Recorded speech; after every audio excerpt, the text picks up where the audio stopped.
Oznámenie číslo 6388. 30. októbra 1955. Poukázanie na prírodné udalosti.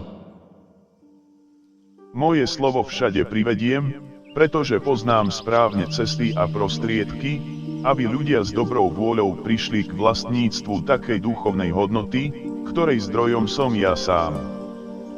Viem, že v kom sa nachádza dobrá vôľa, aby ma vypočul a skutočne, pre mňa je všetko možné, aj to, aby som k ním prehovoril v takej forme, akú vedia zniesť.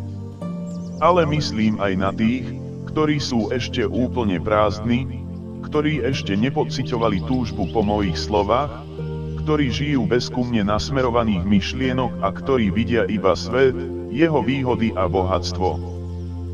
Moje slovo privediem ale aj ku ním a opakovane oslovím aj ich, aby ma aj oni mohli vypočuť, a to úplne bez násilia, ale ak nechcú, tak ma vypočuť nemusia. Najprv sa ale musí zobudiť a oživiť ich vôľa, aby vôbec chceli niečo vypočuť aj z inej sféry, ako len z tej, v ktorej sa sami nachádzajú.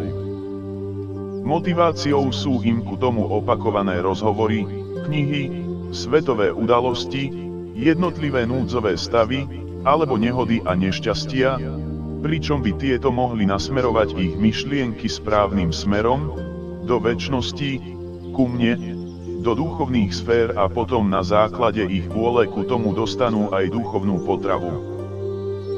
Nie aby ste si mysleli, že niekomu zadržím moju svätú pomoc a neverte ani tomu, že by sa bez mojej milosti mohol nejaký človek napraviť. Ja sa o každého starám, ale či to bude pre niekoho aj znamenať nejaký úspešný výsledok, je vecou slobodnej vôle každého človeka. Moje slovo počuje celý svet, no ja potrebujem iba poslušné pozemské deti, ktoré otvoria svoje srdcia, lebo vtedy môžu dostávať pravdu bezprostredne odo mňa. Túto pravdu potom aj odnesú k iným, lebo ja poznám tých ľudí, ktorí sú schopní pravdu prijať. A kde by sa mohol očakávať, aj keď len ten najmenší zdar a úspech, tam moje pozemské deti privediem navzájom ku sebe. Nasledovníci svetla pritom aj budú svetlo všade rozdávať, nech by sa aj hoci kde nachádzali a všetci budú vždy hlásať tú istú pravdu, lebo sú a budú mojimi vyslancami, ktorí aj v čase konca vystúpia v každej krajine a na každom mieste. A nebude ani jedinej hľadujúcej duše, ktorá by ostala bez sily a ani jediné túžiace srdce bez naplnenia, lebo všetko sa nachádza pod mojím vedením, nad nebom a zemou zavláda moja vôľa.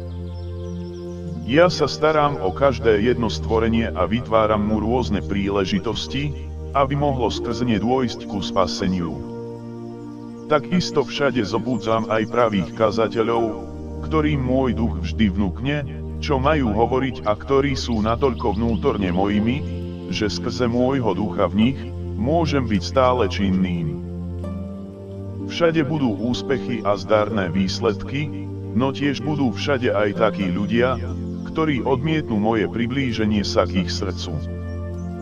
Moje slovo budú počuť, ale ho úplne odmietnú, kvôli čomu na sebe vôbec nepocítia jeho požehnaný účinok.